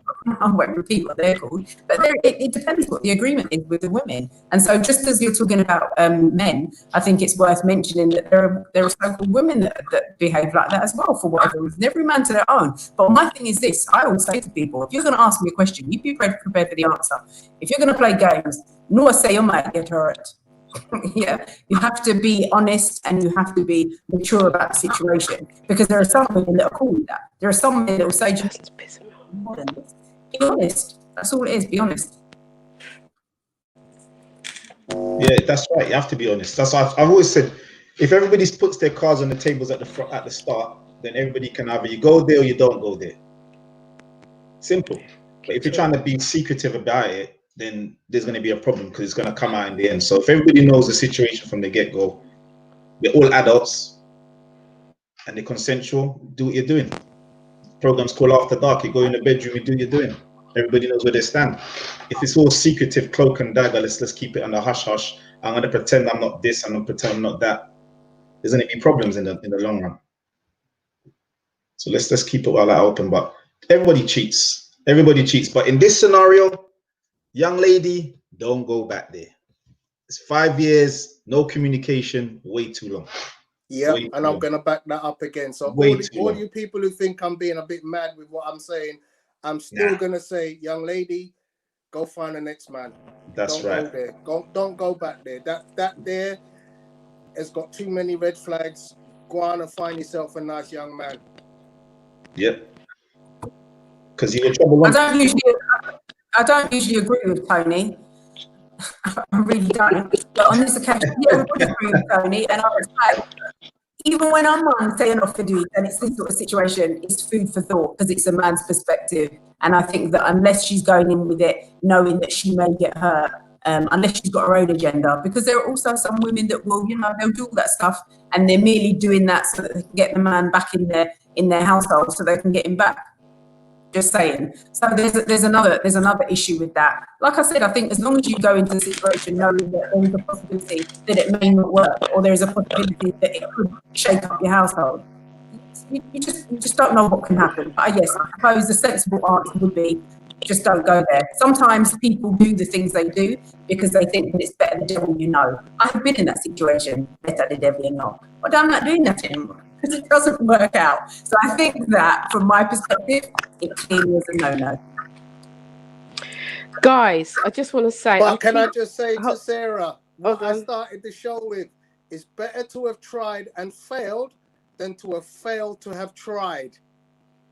Okay, so guys, I've been losing you guys. Keep getting cut out as I don't know what's going on with the internet, and I keep getting a call. Somebody's playing silly buggers on my line, and withholding numbers and calling. It's one of your admirers, Yvonne. One of your admirers from the date chat line business. They don't have my number. They don't have my number. They're watching you on the screen. I don't give up my number. So, you know, it can only be somebody who has the number. So anyway, but I'm back. And what I wanted, because there was something, because as you were talking, I wanted to bring something up. And it was about polyamorous relationships. Because that's something that Tony kind of touched on from back in the day. In polyamorous relationships, there has to be agreement. Otherwise, it's not a polyamorous arrangement. There has to be agreement. And back in the day, in terms of how culture was, there was an agreement. There was no deception. But what we have here is deception. And this is why women and men do not accept polyamorous relationships. There are some who do, and there are some who benefit. I actually know a couple of people actually who are in polyamorous relationships. However, if it's what the man wants, him have to provide for everybody the same way. It can't be one. Come, Tony. Oh gosh, I've lost you. I can't hear you. Can you hear Theo? Okay. No, I can't hear Tony. Okay, cool. He's gonna come back. Come back again, Tony. Log out and come back in. Can't hear you, Tony. Can't hear Tony. We'll wait for you. Come out and come back in.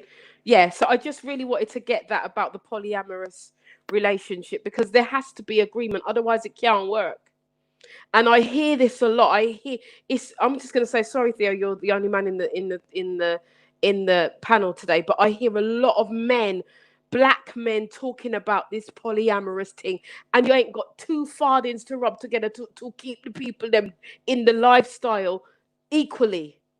So until the man, if that's what the man wants, if that's what the black man wants, I'm just gonna say it, if that's what you want as a black man, you better have the coins and the paper to keep everybody in the lifestyle the same, because there cannot be a difference. You can't treat one different from the other. You have to provide for each household the same. And if you cannot, keep the little something you have between your foot, inner your pants.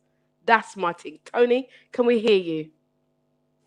I hope you can hear me this time. Yes. Right. Yes. So what I was going to say in relation to polyamorous relationships, whereas many years ago that would have been documented and agreements would have been made between all of the parties within that relationship, we now live in a society where that becomes a secretive relationship. And I know polyamorous relationships happen because it's now called swinging. Yeah, it's now called swinging. And you will be surprised. Your neighbor swings. There's probably about, if you live on a road of 100 houses, there's probably 10 houses that swing. It's one of them little secret things. Yeah, if you live on a road of 100 houses, 3 of them houses have got a neo-Nazi on your road. So a lot of things are done in secret now, where you don't know. But when you fall asleep, the man next door, he's got the neighbors two doors down, come round and they will have it. So that whole thing of polyamorous relationships exists. It's just that most of the time we don't understand that. We don't get into that field. If you live your life in a godlike spirit and you don't expose yourself to certain things, you will never understand how undercover what things happen. Okay, so Tony's saying is actually polyamory is not swinging. It's not really. It goes deeper than that. It really does. I have a couple of friends who are practicing polyamory, and it goes a lot deeper than that. But what I will say is this, right? Yeah, because even like Natural Mystic is saying, polyamory is different from. Sorry, it is different. They live together in a polyamory. Swingers just swap for the night, which is true. There is agreement. This is, I mean, how much time we got? This polyamory is a huge subject. Well, I think, is something that we can actually cover on a show. But to go back to what you were saying, in terms of real, true polyamorous relationships, if you have more than one partner, the person who is the matriarch or the patriarch of that scenario, right, has to provide for all. And that's how it was back in the day. So in our forefathers, they weren't just having women here, women there, and we all put up with it. No. He would be the male, and he would have several wives, and he would treat them all equally, and there would be agreement. But you see, what happened today is there is no agreement, and the man them just want to go and have them thing and do them thing, and then it's ducking and diving. Right? It's ducking and diving, and they are not thinking about the health of all the people that they are with. And this goes for women and men. So the men are not thinking about, oh, my wife is here, but me have my little girl or my little sugar girl here, and I'm taking her out and I'm doing her things with her. So you're going on like this is your bona fide girl. So you're landing your plane in her garden with no precaution on your wheels. There's no rubber on your wheels. No, there's none. You're just driving all the time with no precaution, and there's no brakes on the wheel, on the rubbers of the wheel to stop before the thing goes to where it needs to go to. And then you have issues of where you got this girl now that's your girl, and she's coming to tell you that she's having your child. And then the man is telling her, that's not my child. So you can't have it. And this is where we get the mix up. So I'm just saying, polyamorous relationships are a different thing. There is agreement, right? There is agreement. And everybody knows. So Monday, Tuesday, Wednesday, you're there. And Thursday, Friday, Saturday, you're somewhere else. And everybody's happy with it. And you as the male, because I'm a female, let me just say the male, you're providing for everybody and everybody's happy. So if you have three, I saw a documentary, the man with 56 wives in Africa, and all of his wives were happy, but he was a Muslim man, and the Muslim community wanted to stone him because they're only allowed to have 4, but he might have 54 or 64, or he could have 74. But he's mining each of them, his children. They all know each other. They're all living as a community. So if you're talking about, when we're talking about man having a next woman, this man, going back to the original thing, this man is with a woman, living with her, and he's knocking off her best friend. And I'm going to put it that way, knocking off her best friend. There was no agreement. So sister, I'm talking to you, right? Sister, I'm talking to you. You had no agreement with this man. You had no agreement with him. And so you have to sit down and talk with this man and then make a decision and find out what he wants and pick his brain. You know why? I'm telling you, lady, you are a queen, and every queen asks questions. I don't know any queen on this earth, on this planet, that don't ask questions. You can't just go and step to the queen. You got to come in accordance to who she is. And if she asks you a question, you need to have the answer. So if he cannot answer your question, I would just say to you, bid him goodbye. As the males on the panel have said tonight, it's not a good look. And me, now I'm going to give mine, and then the rest of them can tell you what you have to say, because we've got a few minutes left. My thing is this. You are an ex because you are an ex. It never worked. So that tells me that there was something wrong, fundamentally wrong within the relationship. Your partner has had an affair with your friend.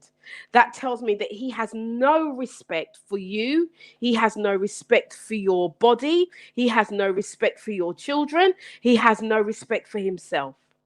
Because if he was any decent somebody, he would have ended the relationship with you and then went on to your friend. But if he was a decent, listen, I don't believe in the mixing of the friend and the something. I don't believe in that. Because I can honestly say, hand on heart, I don't date. If my friend, anyone on here, have a man, I'm not interested in your man. Because your man is your man. I don't want what you have. I want my own things. I'm selfish like that. I want mine. What you have has already been used by somebody that I know. I'm not interested in drama. So this is what I'm saying. So young lady, I'm saying to you, value yourself. Value yourself above all. Value your children. You've heard it from experts. Ruth Carr is the Liberty Coach. She works with young people. Tony is also a mentor of young people. You've heard it from them. Theo also is, I believe you're a pastor, aren't you, Theo? Of young people's ministry. You work with young people again. And then we've got Barbara and we've got Sarah as two grown, beautiful queens that are telling you, do you need to value yourself more than what this man is valuing you? You've heard it here. We've given you the scenarios. People have spoken and have given you good advice. At the end of the day, don't mix up your good self with that. If you want a polyamorous relationship, then talk to this man about that. But make sure that he can mine you the way that he's mining your brethren. Because if he slept with your friend before, he'll sleep with your friend again. And for me, it don't matter how much older you get, because you've allowed him to get away with it, even though it's 5 years later. You've said it's okay by saying, come. So you've given him the license, because if you've done it once, if you can forgive him once, you can forgive him again. So this is, take my foolish advice, put on your trainers and run. Run as fast as you can. Run. Don't do it to yourself. Don't do it. Run. Because your heart is yours and it's your responsibility. And if you give it to him, all he's gonna do is hold it in his hand and crush it, and then it's gonna be on you. And then you're gonna come back and say, I don't want to hear it. I'm not interested, because we've given you the advice. Don't do it. Thousands of men out there. Try one of them. Try one of them. We have some men on this feed who are looking for lovely ladies. Try one of them. Try your luck with one. Not Theo, because he's married. He already. But there are lots of single men here on the thread. Try one of them. I'm just going to give you guys a couple of, you've got 30 seconds each to say something before we go, because we've come to the end of the show. Polyamory, we will do a show on polyamory. So guys, go. I would like to thank you, Yvonne, once again, an amazing host. Great conversation. Thank you, ladies and gentlemen, and look forward to the next time. Yeah, I'd like to say something very quickly, just because this is my first time on this forum. I've only done it on the old one, but yeah, it's been really good tonight. And it is really good having just the opinions of both the men and the women. It gives you a lot of food for thought, and I've really enjoyed it. So yeah, thank you, and I'll hope to join you again soon. Anyone? Go, Thea. Thank you again, Yvonne, for a good show. Thank you, everybody that's on the panel. Thank you for all the comments as well. Have a fantastic week. Stay blessed, and hopefully see you next week. Sarah? I'm going to say, for anybody going through a similar situation, that it's light at the end of the tunnel, and my mum always says that it happens to the best of us. So hopefully, in terms of the advice that's been given tonight, that you can take some light from that. Have a good week and stay blessed. Ruth? Good night, everyone. It's been a great show tonight. I just hope for the young lady, you make the right choice that works best for you and has really good outcomes for you and your family. Hope everyone has a fantastic week. It's been another great show. Thank you for having me on. Well, I just want to say thank you to this panel. You guys are awesome, as always. Always. The panels we have are incredible. So I want to thank you guys for being on the show tonight. Next week, we are going to be talking about, can a woman and a man be best friends? Now, this isn't, can they be friends? Can they be best friends without having sex at all. Right? That's next week's show. I believe it's going to be juicy in more ways than one. I think it's going to be a good topic. So I'm looking forward to you guys coming on. So can men and women be best friends? Can they be best friends without having a sexual relationship? That's next week's show. If you have any stories, please do remember, DM me, and you can email me at info@yvonnemichelle.com. And I do also want you to let me know what you think. If you've got any stories, let us know, and we will be happy to have you on the show. I know that some people are saying yes they can, and I'm saying the caveat in this is best friends, right? And not be in a relationship. We know that male and female can be friends. We know that. There's no disputing, but can they be best friends? So I want you to think about that all week. We'll be back here next week at 10 p.m. for more After Dark sessions. I want to thank you all. Thank you, Facebook, for being here. Thank you for your comments. Thank you for YouTube. Thank you for your comments. And have a great week. Stay safe. God bless you. And we'll be back soon. Ciao for now. See you later, guys. Bye. Thank you. Bye-bye. You ready? You got me running, got me running. Shake it, baby.